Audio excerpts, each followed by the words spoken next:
¿Qué tal, pensadores? ¿Cómo va la cosa? Mirad, hoy nos venimos otra vez a Toledo, pero esta vez a enseñaros y contaros unas cuantas leyendas que esconden estos rincones de esta ciudad intemporal e histórica. Me he estudiado unas 9 leyendas, pero solo os vamos a mostrar aquellas que encontremos su localización. No os vamos a recorrer estas calles hasta hallar los lugares donde acontecieron, pero ya os digo, si no lo encontramos, pues se quedará para otra ocasión, que como sabéis nos encanta venir a Toledo y será una buena excusa para repetir. Para empezar, definiré lo que significa la palabra leyenda. La leyenda es una narración popular que cuenta un hecho real o fabuloso con elementos fantásticos o maravillosos del folclore que en su origen se transmite de forma oral.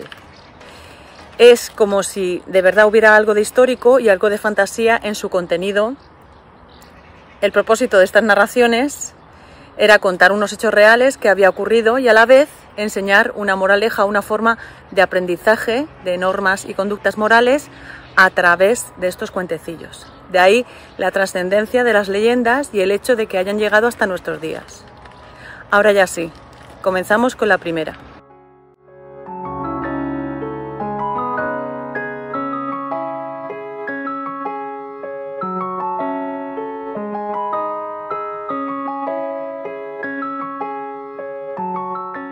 La primera de las leyendas es la jorca de oro. Una jorca es un aro de oro, plata u otro metal que se lleva en la muñeca, en el brazo o en el tobillo. Una pulsera, como una pulsera. Empezamos en uno de los edificios más emblemáticos de Toledo, la Catedral de Toledo. Este inmenso monumento está cargado de historias y de leyendas. Pero si tuviéramos que destacar una sería la jorca de oro, de Gustavo Adolfo Bécquer. La leyenda nos narra la historia de María Antúnez, mujer que el escritor describe como una caprichosa, que siempre deseaba llevar las mejores prendas y las mejores joyas para llamar la atención entre los vecinos de la ciudad de Toledo. Cuentan que su enamorado, don Pedro Alfonso de Orellana, se la encontró llorando una tarde. Ella le confesó que habiendo estado en el templo donde se celebraba la festividad de la Virgen, se había enamorado más que de la belleza de la imagen que desprendía de la jorca que llevaba, que lucía la Virgen en su brazo. Ante esto, y para complacer a su enamorada, don Pedro no tuvo más remedio que ceder a la petición de su enamorada de que entrara en la catedral a robar tan preciada joya y se la regalara. Así nada. Cuenta Bécquer que cuando, aprovechando el silencio y la oscuridad que le regalaba la ciudad, se adentró entre los muros del edificio, caminando por las inmensas naves, temeroso de las sombras que proyectaban los pocos cirios encendidos y que parecían seguirle. Al fin, llegó ante la imagen de la Virgen del Sagrario. Valiéndose de fuerza y valentía, pero al mismo tiempo temeroso por lo que iba a hacer, logró colocarse a su altura y, estirando el brazo, logró arrebatarle tan ansiado brazalete. El problema vino después, cuando se giró para salir corriendo de la catedral con su objetivo cumplido. Todas las estatuas con sus ropajes se habían bajado de sus peanas y lo rodeaban junto con los esqueletos procedentes de la cripta. Todos querían evitar tan malvada fechoría. A la mañana siguiente, cuando abrieron el templo, se encontraron a don Pedro tirado en el suelo, completamente enloquecido y gritando «¡Suya es!», al mismo tiempo que alzaba con la mano el brazalete de oro. Con esta leyenda, que pasaba de padres a hijos, ¿qué querían enseñar? Pues a respetar las imágenes religiosas que eran sagradas. Todas tenían como una moraleja, todas las leyendas, ¿no? Y esta es la primera. La segunda leyenda es la del Pozo Amargo. Es una de las leyendas de amor más conocidas de la ciudad de Toledo y uno de los lugares más románticos de la ciudad. Y es que la leyenda nos habla de los amores clandestinos del cristiano Fernando y la judía Raquel. El pozo que había en el jardín de la judía fue testigo de este amor, aunque otro testigo les observaba desde las sombras, el padre de Raquel. Una de esas noches, cuando ambos compartían gestos de cariño y animada conversación, el padre de la judía irrumpió en la escena clavando un puñal afilado por la espalda al cristiano, quien cayó a lo hondo del pozo sin apenas haberle dado tiempo a lanzar una última mirada a su amada. Tantas lágrimas derramaba cada noche Raquel sobre las aguas del pozo en recuerdo de ese amor, que las aguas empezaron a estar amargas, como si fueran cómplices de ese amargo recuerdo que en su día fue tan bonito y que ahora era el más fuerte de los dolores. De hecho, una de esas noches, que fue a recordar a su enamorado el dolor que sentía, la hizo imaginar que su enamorado la llamaba desde el fondo, lo que hizo que fuera a ayudarle y se arrojara al fondo con él. Desde ese momento se dice que ambos descansan juntos en el fondo de sus aguas. Y esta es la leyenda número 2. Nos encontramos en la plaza de San Justo. Y la leyenda que vamos a contaros ahora es el Cristo de las Cuchilladas. Es una leyenda de amor cuya ubicación la encontramos en esta plaza, en la plaza de San Justo, delante de la iglesia de Santos Justo y Pastor. Muy cerca de la catedral, en un momento convulso como fue el reinado de Enrique IV, y donde las familias nobles luchaban por el poder real. Cuenta la leyenda que una noche don Diego de Ayala iba de camino hacia la plaza de San Justo para encontrarse con su enamorada doña Isabel, vecina de ese lugar. Don Diego, cuando llega a la plaza y como buen cristiano, hizo una breve oración al Cristo de la Misericordia que se encontraba en la fachada del templo. Justo en ese momento empezó a escuchar unas voces de una mujer que parecía estar en peligro y que provenían de uno de los callejones aledaños a la iglesia. Raudo salió en busca de esa dama. Cuando don Diego se metió por uno de los callejones cercanos, pudo contemplar una dama que estaba siendo atacada por varios caballeros. Para su sorpresa, esa dama era doña Isabel, su enamorada, y los que la atacaban los Silva, enemigos acérrimos de su familia. No tenía más remedio, aunque sabía que poco iba a poder hacer, que salvar a su amada de manos de esos malvados. Enfrentándose a ellos y herido, consigue arrebatarles a la mujer, pero no llegaron lejos. Quedaron rodeados en la esquina de la iglesia, debajo del Cristo de la Misericordia, al que antes le había dedicado una oración. Dándose ya por muertos, pidió al Cristo que si tenía que morir alguien, que fuera él, ya que su amada no tenía culpa de los enfrentamientos de sus familias. Y justo en ese momento, la pared sobre la que se apoyaban se abrió como si fuera un cortinaje y se tragó al interior del templo a la pareja de los enamorados. Los Silva no tuvieron la misma suerte, la pared volvió a hacerse piedra y por más espadazos que dieron no consiguieron nada. Así que raudos fueron a la puerta principal para intentar forzarla y darles caza. Pero las campanas de la iglesia empezaron a tañer con tal fuerza que los vecinos salieron asustados por las horas y por si se trataba de algún incendio en una de las casas del barrio. Los Silva ante esto salieron huyendo y los vecinos, queriendo comprobar que todo estaba correcto, acompañados del sacerdote entraron a la iglesia. Efectivamente, todo estaba intacto salvo un pequeño detalle. Detrás del altar, agazapados, estaba esta pareja y todos comprendieron lo que allí había pasado había sido un milagro. Fueron salvados por el Altísimo de una muerte segura. Todo fueron celebraciones.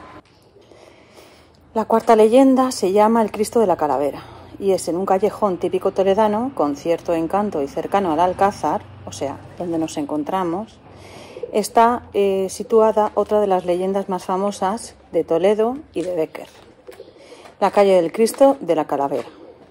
En el centro de la misma, una placa de cerámica hace alusión a la extensa leyenda. La leyenda podríamos resumirla en los amores de los dos caballeros, don Lope y don Alonso, y de una dama, doña Inés, de Tordesillas, la dama principal de la corte. Cuentan que durante una celebración a doña Inés se le cayó uno de sus guantes y ambos galanes, raudos, se lanzaron a recogerlo para devolvérselo.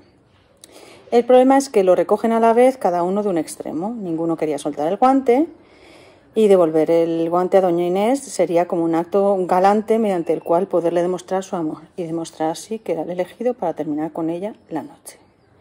Todos observaban la escena, paralizados. Ambos habían declarado su amor por una misma mujer. Tuvo que intervenir una tercera mano, era la mano del rey, quien les arrebata el guante y se lo devuelve a doña Inés, no sin antes presagiar lo que bien podía pasar. Tened el guante y guardadlo bien, no sea que algún día os lo devuelvan manchado de sangre. Ambos amigos, don Lope y don Alonso, se habían dado cuenta de que solo había una manera de discernir quién se quedaría con doña Inés, un duelo. Así que sin más, no volvieron a mirarse y al terminar la celebración buscaron un lugar apartado donde poder llevarlo a cabo y que cumpliera con dos cosas: que fuera amplio para poderse batir en duelo, algo complicado en Toledo, y que tuviera algo de luz. Pues encontraron una calle con un pequeño ensanche muy cerca de Zocodover y que además tenía un Cristo iluminado por un candil. Así que, sin mediar palabra, comenzó el duelo. El problema, cuenta Becker, que cuando los aceros chocaban, la luz del candil se apagaba y volvía al rato a encenderse sola. Ellos, extrañados, no comprendían el origen de ese misterio. Siguieron a lo suyo, pero la tercera vez que chocaron sus aceros, la luz se apagó bruscamente para no volverse a encender más y un fuerte viento les derribó al suelo. Entonces cayeron en la cuenta que quizá era una señal divina que les estaba queriendo decir que arreglaran eso de otra manera.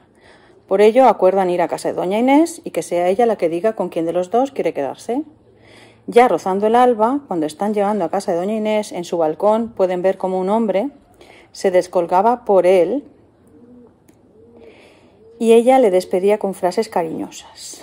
Los dos caballeros irrumpieron una sonora carcajada, pues entendieron que ella se había reído de su verdadero amor.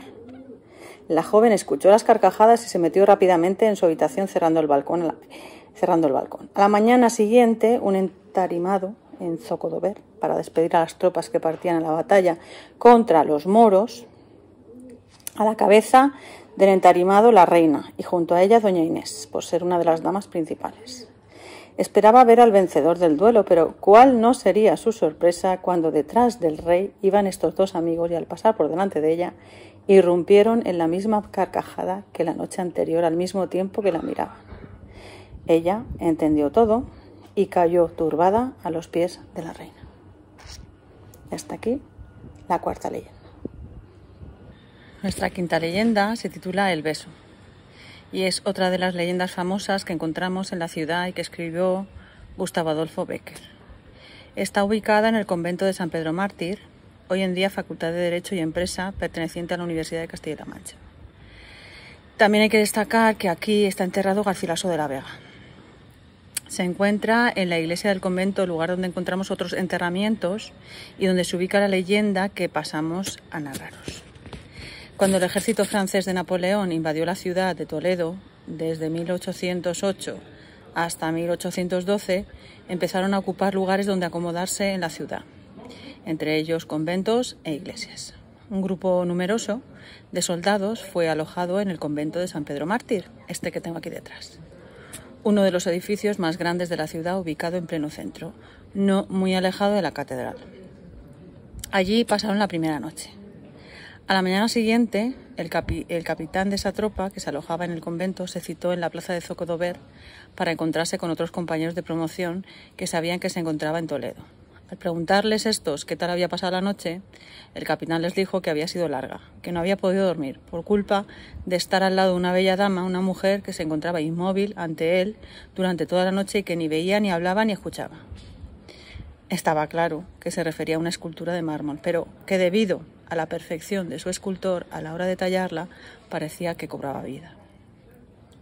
Las carcajadas resonaron en toda la plaza de Zocodover y todos quedaron en ir esa noche a que les presentara esa bella dama. Llegado el momento del encuentro, todos fueron a la iglesia del convento donde se alojaba el capitán y el resto de la tropa. Encendieron fuego en el centro, pues la noche era bastante fría, y abriendo unas cuantas botellas de vino, se disponían a pasar la noche. Cuando el vino hizo sus efectos, el capitán, medio tambaleándose, se dirigió al sepulcro de piedra de su amada, doña Elvira. Bebió un sorbo más de vino y, sin pensárselo, acercó sus labios a los fríos labios pétreos de doña Elvira. Sus compañeros le avisaron que dejara de jugar con los muertos y les dejara descansar. Justo en el momento que sus labios se rozaron, la mano pétrea de la estatua del guerrero que había al lado de la dama le golpeó tan fuerte que salió disparado contra el suelo. El guerrero era su esposo y ambos descansaban juntos para la eternidad en la iglesia del convento de San Pedro Mártir. ¿Qué nos enseña esta? pues que la memoria de los muertos hay que dejarla donde está y no tocarla. En fin, esta era nuestra quinta leyenda. Y ahora, caminando por esta calle de los Aljibes, os voy a contar la leyenda de la dama de los ojos sin brillo. Entonces, es una historia de misterio y de terror. Entonces, aprovechando que estamos por la zona de Santo Domingo del Real, una de las calles que sale de esa bonita plaza es la calle de los Aljibes, que es esta en la que estoy yo ahora. En este lugar donde vamos a ubicar la siguiente leyenda, ¿vale? Entonces, la duquesa de Saboya, Catalina de Austria, preparó una gran fiesta en su casón toledano. Hasta él se acercaron muchos nobles de la ciudad de Toledo a pasar una velada divertida. Uno de los nobles invitados y protagonista de la leyenda fue don Sancho de Córdoba, consejero de finanzas del rey. Don Sancho, en mitad de la cena, pudo comprobar cómo una dama vestida de blanco y de una belleza mágica se movía entre los asistentes sin levantar ninguna mirada de estos atraídos por dicha belleza, salvo la suya. Parecía que al deslizarse flotara. Terminada la cena, en los jardines iba a dar comienzo un baile, ocasión que tuvo don Sancho para pedirle que bailara con él. Ella asintió con la cabeza, pero en ningún momento salió palabra alguna de su boca. El toque de ánimas de la catedral sonó en toda la ciudad y la dama apresurada insistió en que debía irse. Don Sancho, como buen caballero, se ofreció a acompañarla hasta su casa, pues la noche era fría y una dama solitaria por esas calles y a esas horas podría estar en peligro. Ella se negó, insistió en que sus pajes la guardaban a la salida. Pero don Sancho hizo todo lo posible para que al menos se llevara su capa. La dama aceptó, de buen grado, el gesto de don Sancho y le dijo que para recuperar su capa fuera al día siguiente al callejón de los Aljibes, donde nos encontramos ahora, al palacio de los condes de Orsino.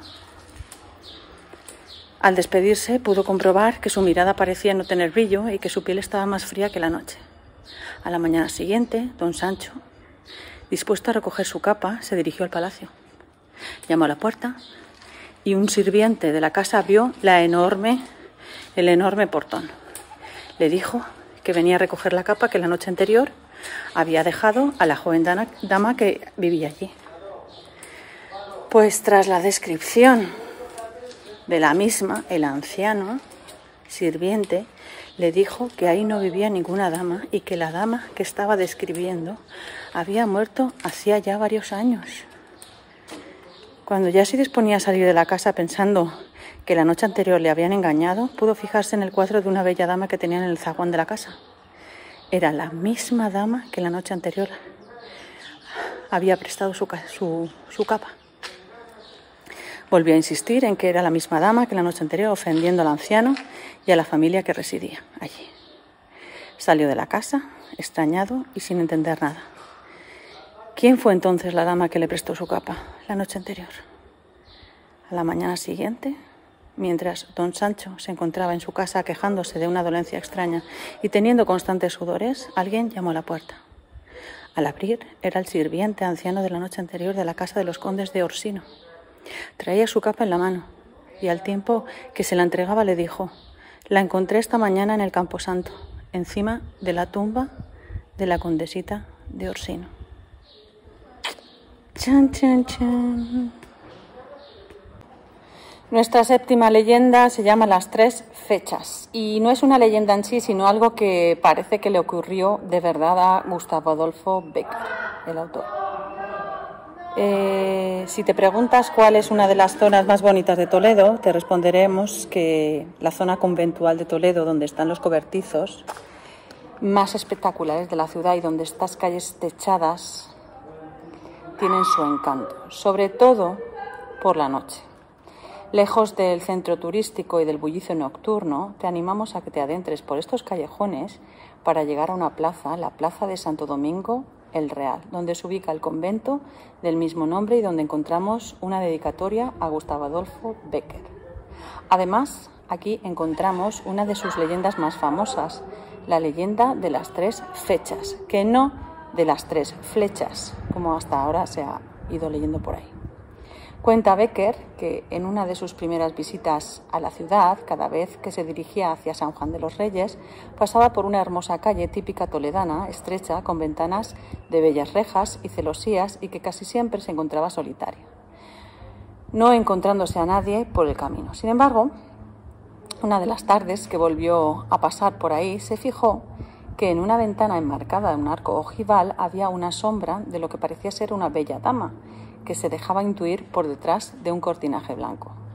Él se imaginó que detrás estaría la mujer más bella que hubiera conocido, y antes de partir a los pocos días hacia Madrid, en su cuaderno de viaje anotó esa fecha con el título de La Ventana. Tras varios meses ausente de la ciudad, tuvo la oportunidad de volver. Aprovecharía para ver todos aquellos lugares que tanto le llamaron la atención, y como no podía ser de otro modo, uno de esos lugares obligatorios era esa calle donde se encontró tras la ventana a esa dama que tanto hizo volar su imaginación. En este caso, pudo comprobar cómo detrás del visillo blanco unos ojos cautivadores observaban sus pasos, y notó además cómo aquella enigmática dama dejaba deslizar una mano cuidada y delicada sobre el alféizar. Nuevamente, Bécquer, antes de partir a Toledo, volvió a anotar una segunda fecha que tituló como La Mano. Después de un tiempo en Madrid, de nuevo decide regresar a Toledo, y como era costumbre, una de las primeras cosas que hizo fue pasar por esa ventana que le tenía enamorado. Pero ese día la encontró cerrada. Ese día no pudo notar a la otra persona detrás ni cómo alguien le observaba. Ese día solo las paredes de ese estrecho callejón eran testigo de su presencia.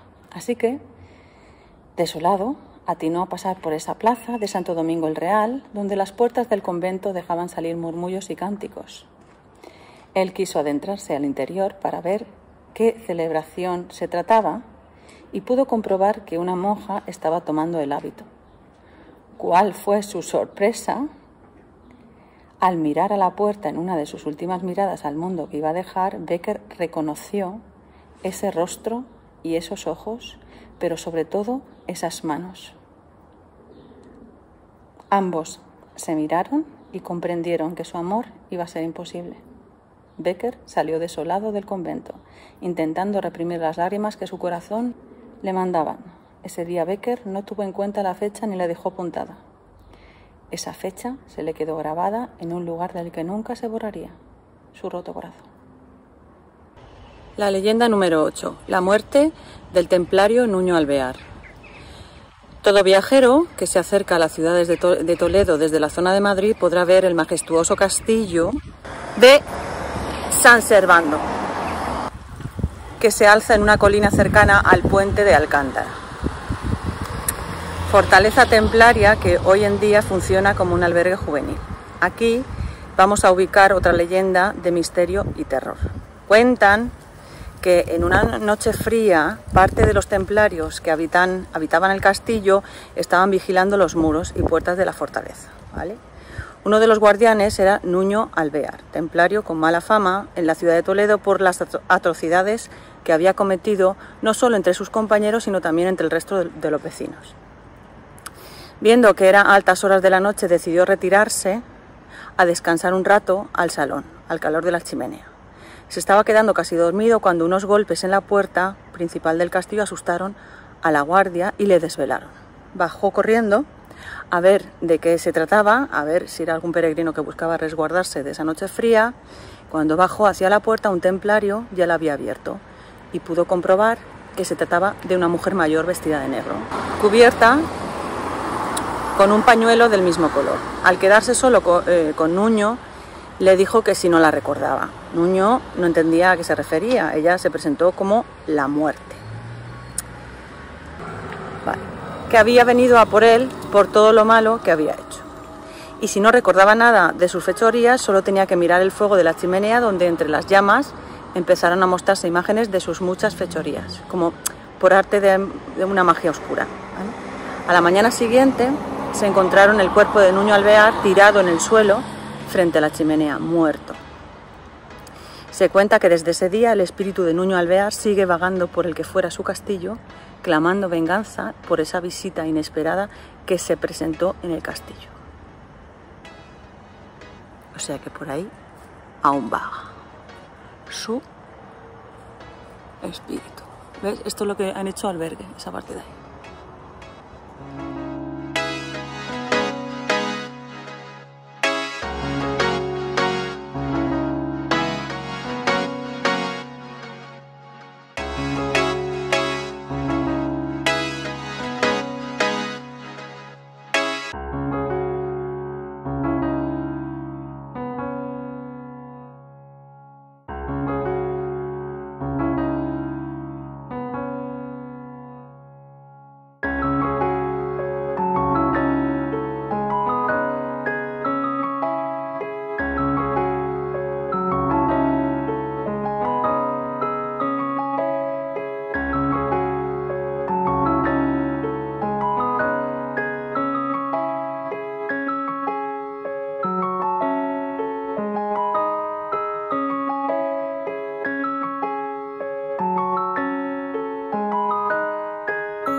Y terminamos con una de las leyendas más famosas de la ciudad y que ha dado lugar a la frase que muchos pronunciamos en todas partes: vaya noche toledana que he pasado.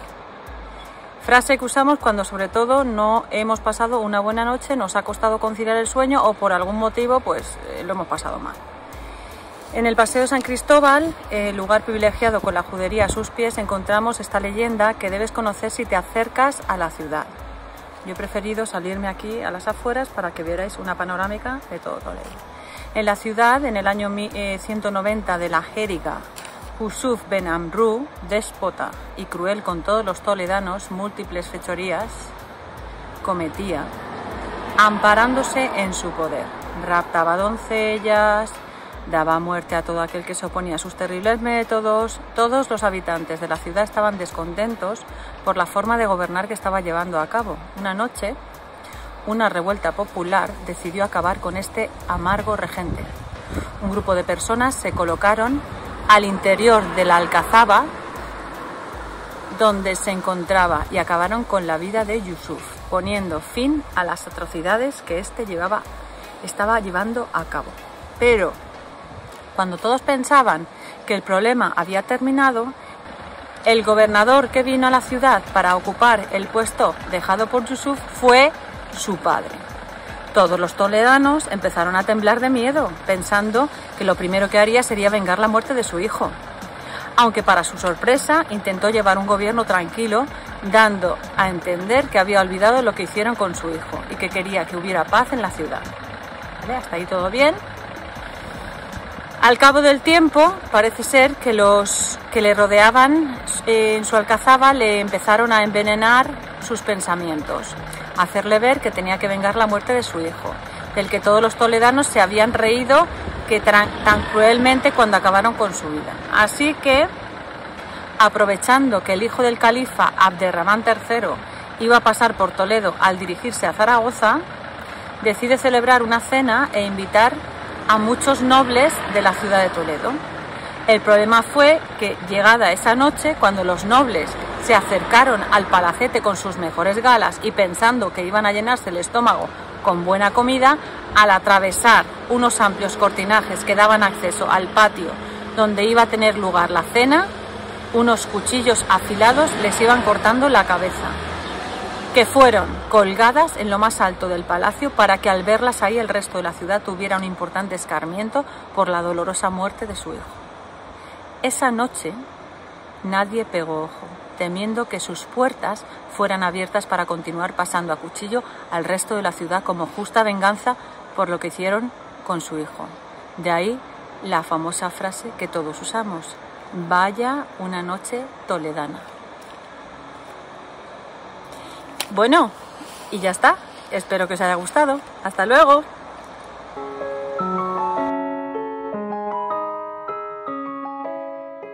Si te gusta el contenido, suscríbete, porfa, y dale like a todos los vídeos que puedas.